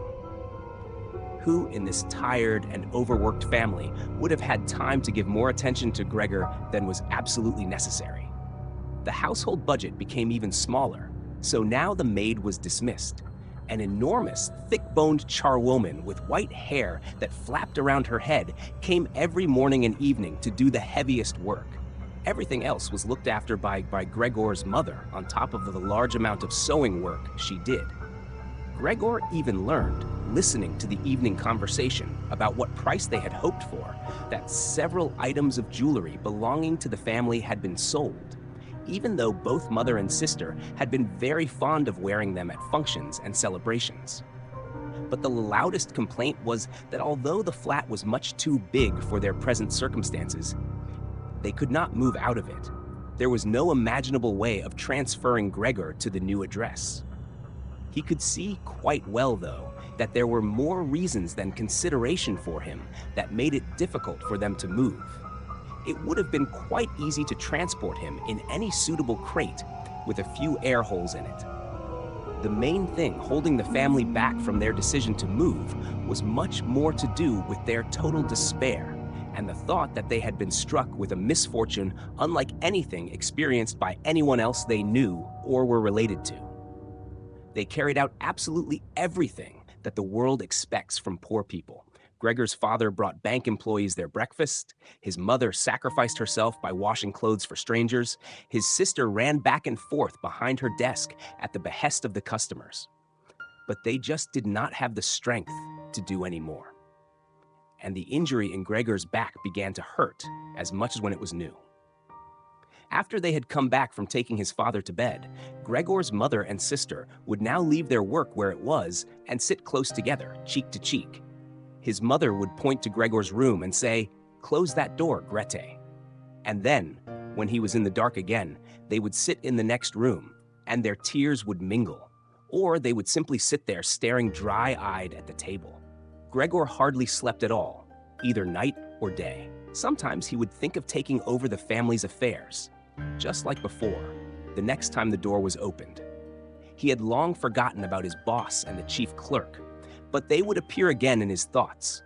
The salesman and the apprentices, that stupid T-boy, 2 or 3 friends from other businesses, one of the chambermaids from a provincial hotel, a tender memory that appeared and disappeared again, a cashier from a hat shop for whom his attention had been serious but too slow. All of them appeared to him, mixed together with strangers and others he had forgotten. But instead of helping him and his family, they were all of them inaccessible, and he was glad when they disappeared. Other times, he was not at all in the mood to look after his family. He was filled with simple rage about the lack of attention he was shown, and although he could think of nothing he would have wanted, he made plans of how he could get into the pantry where he could take all the things he was entitled to, even if he was not hungry. Gregor's sister no longer thought about how she could please him, but would hurriedly push some food or other into his room with her foot before she rushed out to work in the morning and at midday. And in the evening, she would sweep it away again with the broom, indifferent as to whether it had been eaten or, more often than not, had been left totally untouched. She still cleared up the room in the evening, but now she could not have been any quicker about it. Smears of dirt were left on the walls. Here and there were little balls of dust and filth.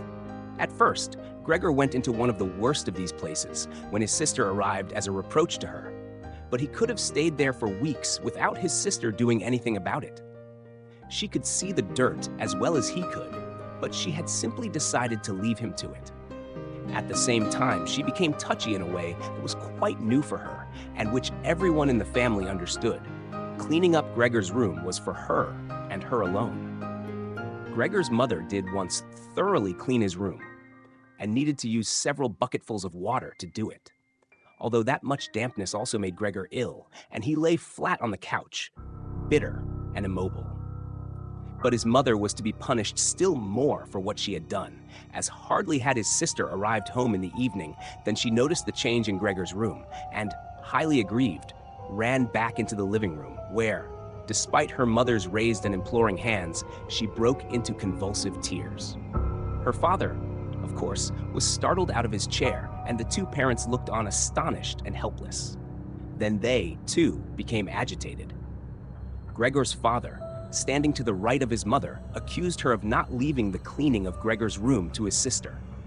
From her left, Gregor's sister screamed at her that she was never to clean Gregor's room again, while his mother tried to draw his father, who was beside himself with anger, into the bedroom. His sister, quaking with tears, thumped on the table with her small fists, and Gregor hissed in anger that no one had even thought of closing the door to save him the sight of this and all its noise. Gregor's sister was exhausted from going out to work, and looking after Gregor as she had done before was even more work for her. But even so, his mother ought certainly not to have taken her place.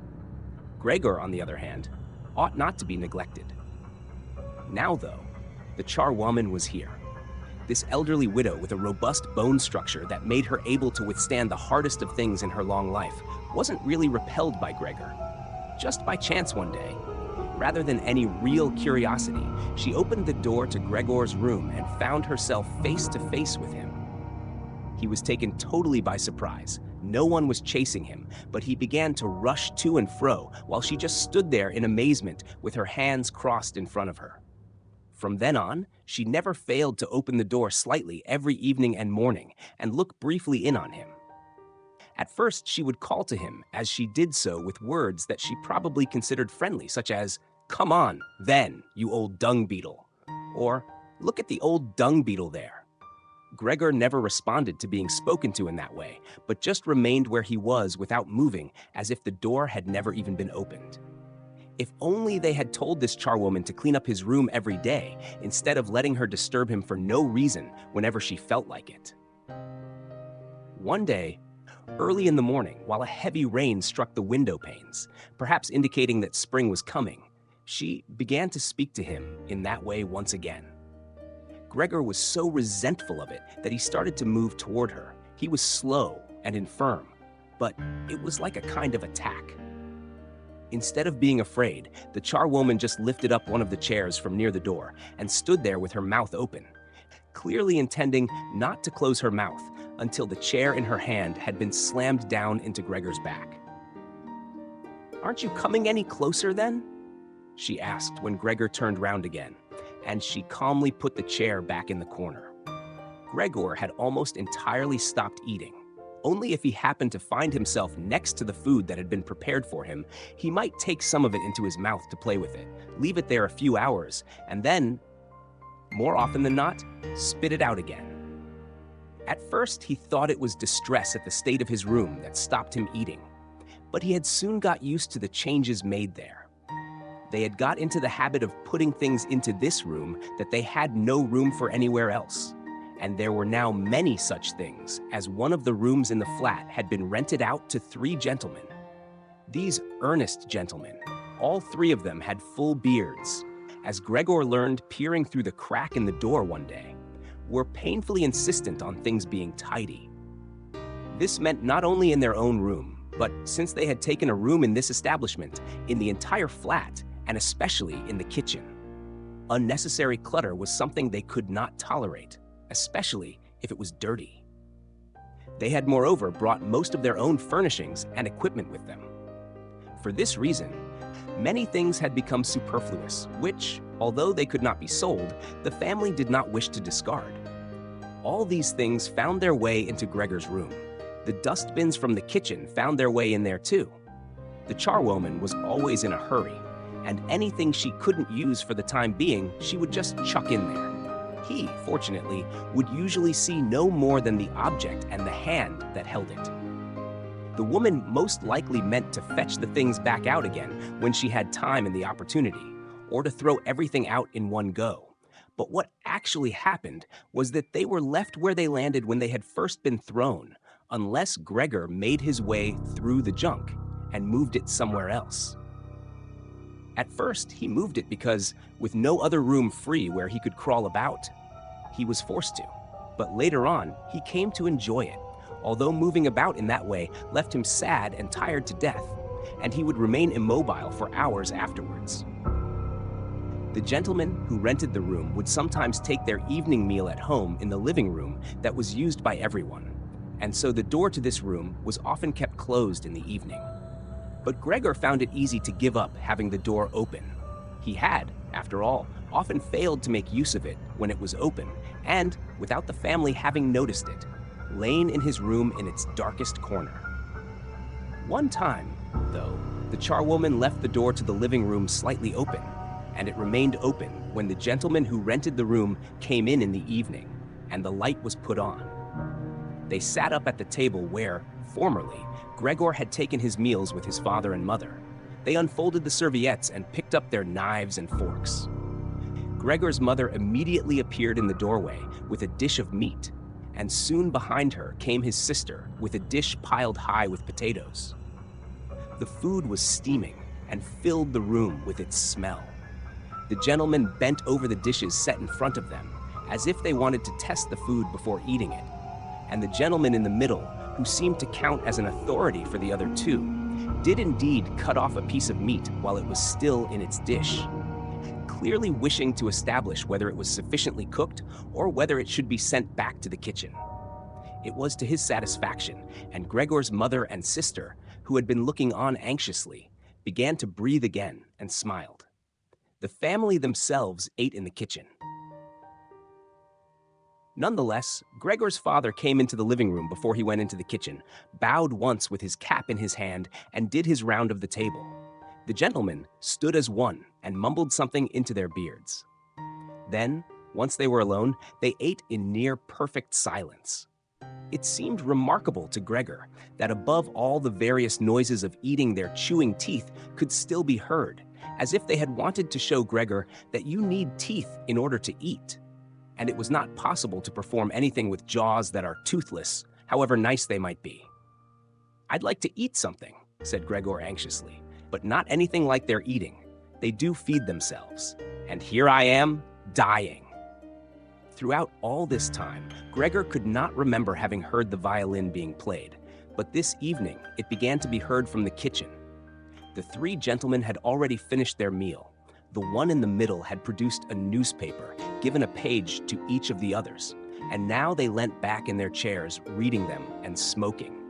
When the violin began playing, they became attentive, stood up, and went on tiptoe over to the door of the hallway, where they stood pressed against each other. Someone must have heard them in the kitchen, as Gregor's father called out, "Is the playing perhaps unpleasant for the gentlemen? We can stop it straight away." "On the contrary," said the middle gentleman, "would the young lady not like to come in and play for us here in the room, where it is, after all, much more cozy and comfortable?"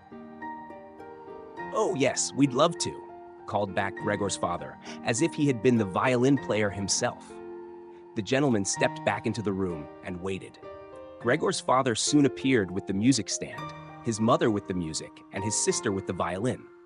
She calmly prepared everything for her to begin playing.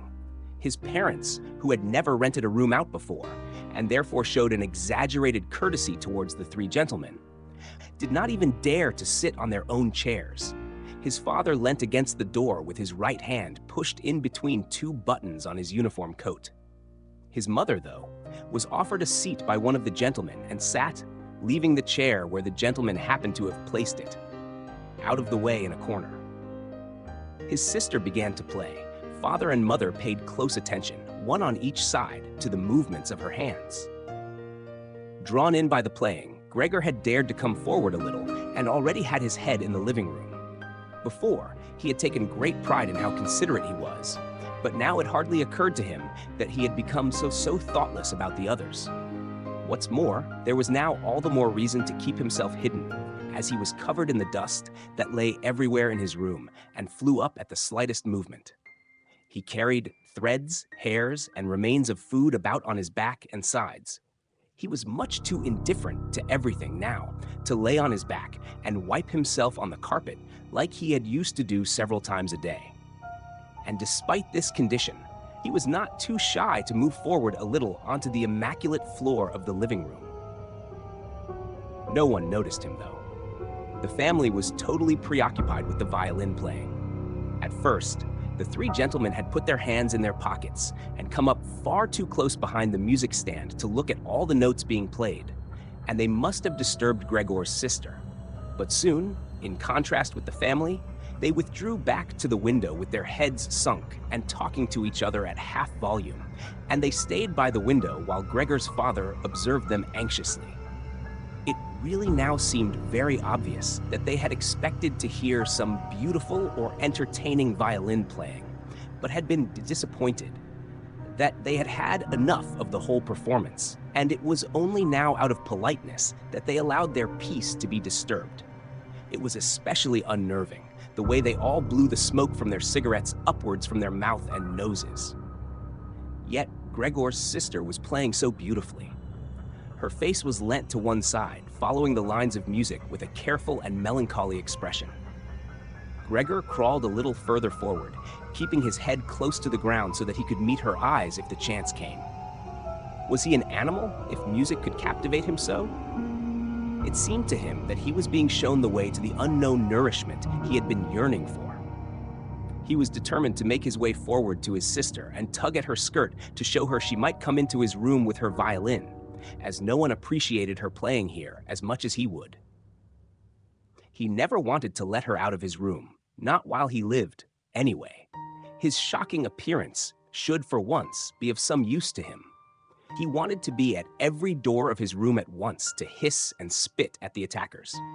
His sister should not be forced to stay with him, though, but stay of her own free will. She would sit beside him on the couch, with her ear bent down to him, while he told her how he had always intended to send her to the conservatory, how he would have told everyone about it last Christmas. Had Christmas really come and gone already? If this misfortune hadn't got in the way, and refused to let anyone dissuade him from it. On hearing all this, his sister would break out in tears of emotion, and Gregor would climb up to her shoulder and kiss her neck, which, since she had been going out to work, she had kept free without any necklace or collar. "Mr. Samsa," shouted the middle gentleman to Gregor's father, pointing, without wasting any more words, with his forefinger at Gregor as he slowly moved forward. The violin went silent. The middle of the three gentlemen first smiled at his two friends, shaking his head, and then looked back at Gregor. His father seemed to think it more important to calm the three gentlemen before driving Gregor out, even though they were not at all upset and seemed to think Gregor was more entertaining than the violin playing had been. He rushed up to them with his arms spread out and attempted to drive them back into their room at the same time as trying to block their view of Gregor with his body. Now, they did become a little annoyed, and it was not clear whether it was his father's behavior that annoyed them, or the dawning realization that they had had a neighbor like Gregor in the next room without knowing it. They asked Gregor's father for explanations, raised their arms like he had, tugged excitedly at their beards, and moved back towards their room only very slowly. Meanwhile, Gregor's sister had overcome the despair she had fallen into when her playing was suddenly interrupted. She had let her hands drop and let violin and bow hang limply for a while, but continued to look at the music as if still playing.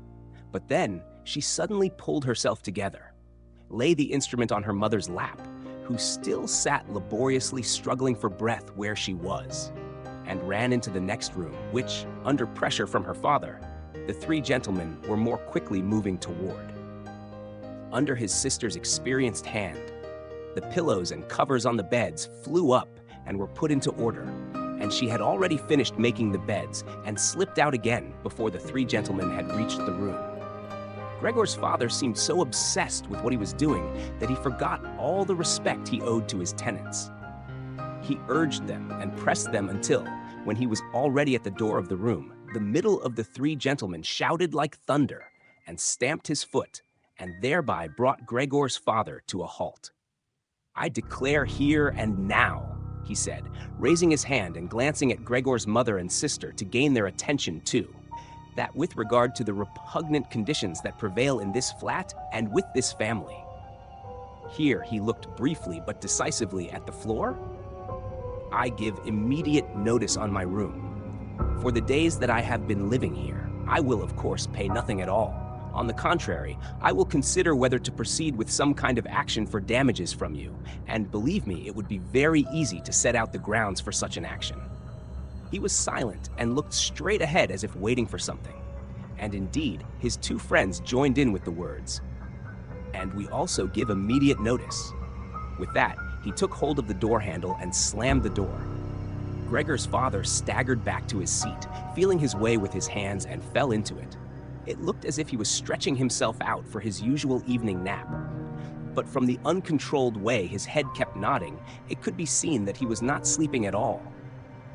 Throughout all this, Gregor had lain still where the three gentlemen had first seen him. His disappointment at the failure of his plan, and perhaps also because he was weak from hunger, made it impossible for him to move. He was sure that everyone would turn on him any moment, and he waited. He was not even startled out of this state when the violin on his mother's lap fell from her trembling fingers and landed loudly on the floor. "Father, mother," said his sister, hitting the table with her hand as introduction, "we can't carry on like this. Maybe you can't see it, but I can. I don't want to call this monster my brother. All I can say is, we have to try and get rid of it. We've done all that's humanly possible to look after it and be patient. I don't think anyone could accuse us of doing anything wrong." "She's absolutely right," said Gregor's father to himself. His mother, who still had not had time to catch her breath, began to cough dully, her hand held out in front of her and a deranged expression in her eyes. Gregor's sister rushed to his mother and put her hand on her forehead. Her words seemed to give Gregor's father some more definite ideas. He sat upright, played with his uniform cap between the plates left by the three gentlemen after their meal, and occasionally looked down at Gregor as he lay there immobile. "We have to try and get rid of it," said Gregor's sister, now speaking only to her father, as her mother was too occupied with coughing to listen. "It'll be the death of both of you. I can see it coming. We can't all work as hard as we have to and then come home to be tortured like this. We can't endure it. I can't endure it anymore." And she broke out so heavily in tears that they flowed down the face of her mother, and she wiped them away with mechanical hand movements. "My child," said her father with sympathy and obvious understanding, "what are we to do?" His sister just shrugged her shoulders as a sign of the helplessness and tears that had taken hold of her, displacing her earlier certainty. "If he could just understand us," said his father almost as a question. His sister shook her hand vigorously through her tears as a sign that there was no question. "If he could just understand us," repeated Gregor's father, closing his eyes in acceptance of his sister's certainty that that was quite impossible. "Then perhaps we could come to some kind of arrangement with him. But as it is—" "It's got to go," shouted his sister. "That's the only way, Father. You've got to get rid of the idea that that's Gregor. We've only harmed ourselves by believing it for so long." "How can that be, Gregor?" "If it were Gregor, he would have seen long ago that it's not possible for human beings to live with an animal like that, and he would have gone of his own free will. We wouldn't have a brother anymore then, but we could carry on with our lives and remember him with respect. As it is, this animal is persecuting us. It's driven out our tenants. It obviously wants to take over the whole flat and force us to sleep on the streets." "Father, look, just look," she suddenly screamed. "He's starting again." In her alarm, which was totally beyond Gregor's comprehension, his sister even abandoned his mother as she pushed herself vigorously out of her chair, as if more willing to sacrifice her own mother than stay anywhere near Gregor. She rushed over to behind her father, who had become excited merely because she was, and stood up half raising his hands in front of Gregor's sister as if to protect her. But Gregor had had no intention of frightening anyone, least of all his sister. All he had done was begin to turn round so that he could go back into his room, although that was in itself quite startling, as his pain-racked condition meant that turning round required a great deal of effort, and he was using his head to help himself do it. Repeatedly raising it and striking it against the floor, he stopped and looked round. They seemed to have realized his good intention and had only been alarmed briefly.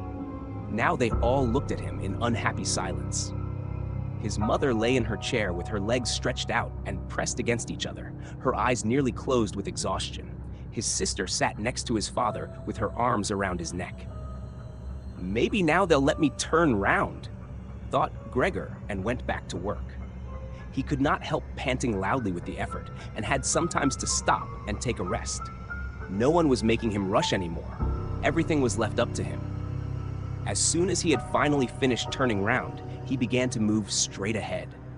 He was amazed at the great distance that separated him from his room, and could not understand how he had covered that distance in his weak state a little while before, and almost without noticing it.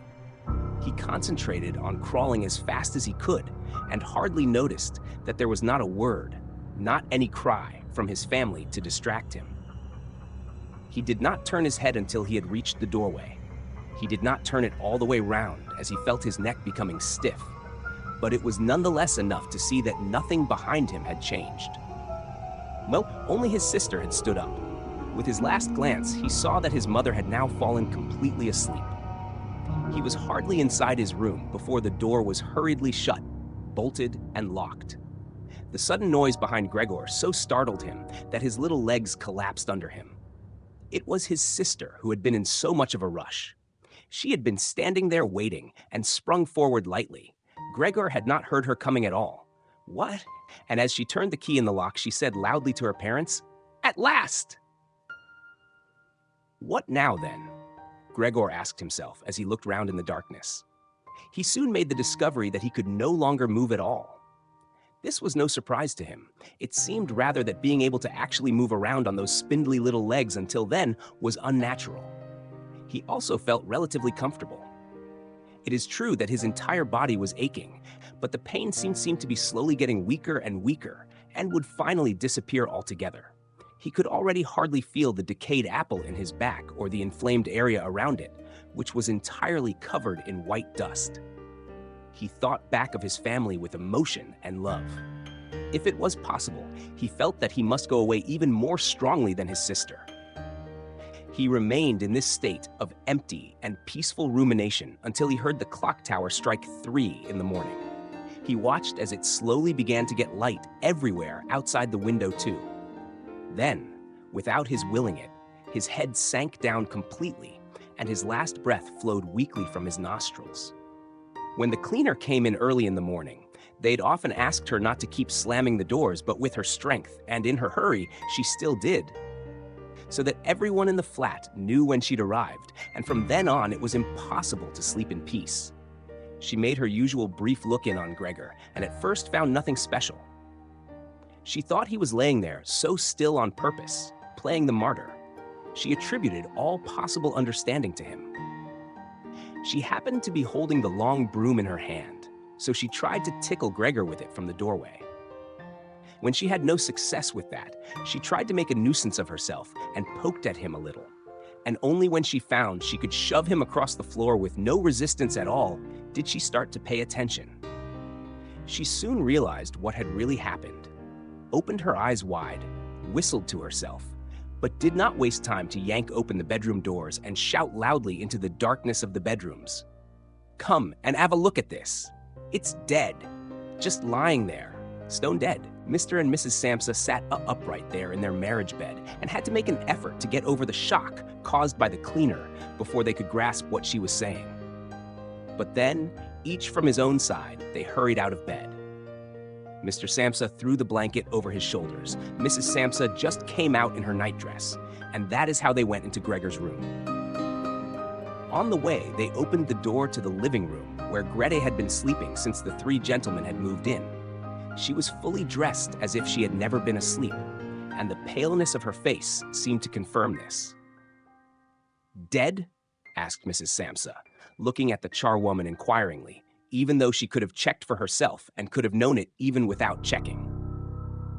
"That's what I said," replied the cleaner, and to prove it, she gave Gregor's body another shove with the broom, sending it sideways across the floor. Mrs. Samsa made a movement as if she wanted to hold back the broom, but did not complete it. "Now then," said Mr. Samsa, "let's give thanks to God for that." He crossed himself, and the 3 women followed his example. Grete, who had not taken her eyes from the corpse, said, Just look how thin he was. He didn't eat anything for so long. The food came out again just the same as when it went in. Gregor's body was indeed completely dried up and flat. They had not seen it until then. But now he was not lifted up on his little legs, nor did he do anything to make them look away. "Grete, come with us in here for a little while," said Mrs. Samsa with a pained smile. And Grete followed her parents into the bedroom, but not without looking back at the body. The cleaner shut the door and opened the window wide. Although it was still early in the morning, the fresh air had something of warmth mixed in with it. It was already the end of March, after all. The three gentlemen stepped out of their room and looked round in amazement for their breakfasts. They had been forgotten about. "Where is our breakfast?" the middle gentleman asked the cleaner irritably. She just put her finger on her lips and made a quick and silent sign to the men that they might like to come into Gregor's room. They did so, and stood around Gregor's corpse with their hands in the pockets of their well-worn coats. It was now quite light in the room. Then the door of the bedroom opened, and Mr. Samsa appeared in his uniform, with his wife on one arm and his daughter on the other. All of them had been crying a little. Greta now and then pressed her face against her father's arm.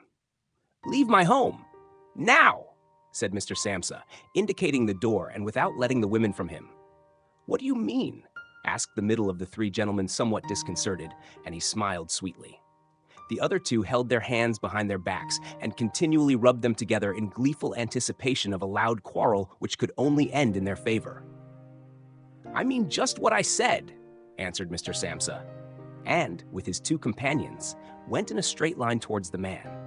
At first, he stood there still, looking at the ground as if the contents of his head were rearranging themselves into new positions.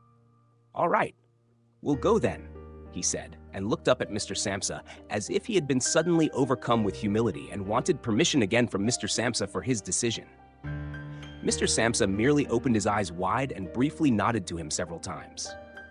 At that, and without delay, the man actually did take long strides into the front hallway. His two friends had stopped rubbing their hands some time before and had been listening to what was being said. Now they jumped off after their friend, as if taken with a sudden fear that Mr. Samsa might go into the hallway in front of them and break the connection with their leader. Once there, all three took their hats from the stand, took their sticks from the holder, bowed without a word, and left the premises. Mr. Samsa and the two women followed them out onto the landing. But they had had no reason to mistrust the men's intentions, and as they leaned over the landing, they saw how the three gentlemen made slow but steady progress down the many steps. As they turned the corner on each floor, they disappeared and would reappear a few moments later. The further down they went, the more that the Samsa family lost interest in them. When a butcher's boy, proud of posture, with his tray on his head, passed them on his way up and came nearer than they were, Mr. Samsa and the women came away from the landing and went, as if relieved, back into the flat. They decided the best way to make use of that day was for relaxation and to go for a walk. Not only had they earned a break from work, but they were in serious need of it. So they sat at the table and wrote 3 letters of excusal. Mr. Samsa to his employers, Mrs. Samsa to her contractor, and Grete to her principal. The cleaner came in while they were writing to tell them she was going. She'd finished her work for that morning. The 3 of them at first just nodded without looking up from what they were writing, and it was only when the cleaner still did not seem to want to leave that they looked up in irritation. "Well?" asked Mr. Samsa. The charwoman stood in the doorway with a smile on her face, as if she had some tremendous good news to report, but would only do it if she was clearly asked to. The almost vertical little ostrich feather on her hat, which had been a source of irritation to Mr. Samsa all the time she had been working for them, swayed gently in all directions. "What is it you want, then?" asked Mrs. Samsa, whom the cleaner had the most respect for. "Yes," she answered, and broke into a friendly laugh that made her unable to speak straight away. "Well then, that thing in there, you needn't worry about how you're going to get rid of it. That's all been sorted out." Mrs. Samsa and Grete bent down over their letters as if intent on continuing with what they were writing. Mr. Samsa saw that the cleaner wanted to start describing everything in detail, but with outstretched hand, he made it quite clear that she was not to. So, as she was prevented from telling them all about it, she suddenly remembered what a hurry she was in and, clearly peeved, called out, "Cheerio then, everyone!" turned round sharply and left, slamming the door terribly as she went. "Tonight she gets sacked," said Mr. Samsa, but he received no reply from either his wife or his daughter, as the charwoman seemed to have destroyed the peace they had only just gained. They got up and went over to the window where they remained with their arms around each other. Mr. Samsa twisted round in his chair to look at them and sat there watching for a while. Then he called out, "Come here then. Let's forget about all that old stuff, shall we? Come and give me a bit of attention." The two women immediately did as he said, hurrying over to him where they kissed him and hugged him, and then they quickly finished their letters. After that, the three of them left the flat together, which was something they had not done for months, and took the tram out to the open country outside the town. They had the tram, filled with warm sunshine, all to themselves. Leant back comfortably on their seats, they discussed their prospects and found that on closer examination, they were not at all bad. Until then, they had never asked each other about their work, but all three had jobs which were very good and held particularly good promise for the future. The greatest improvement for the time being, of course, would be achieved quite easily by moving house. What they needed now was a flat that was smaller and cheaper than the current one which had been chosen by Gregor, one that was in a better location and, most of all, more practical. All the time, Gretty was becoming livelier. With all the worry they had been having of late, her cheeks had become pale. But while they were talking, Mr. and Mrs. Samsa were struck, almost simultaneously, with the thought of how their daughter was blossoming into a well-built and beautiful young lady. They became quieter. Just from each other's glance and almost without knowing it, they agreed that it would soon be time to find a good man for her. And, as if in confirmation of their new dreams and good intentions, as soon as they reached their destination, Greta was the first to get up and stretch out her young body.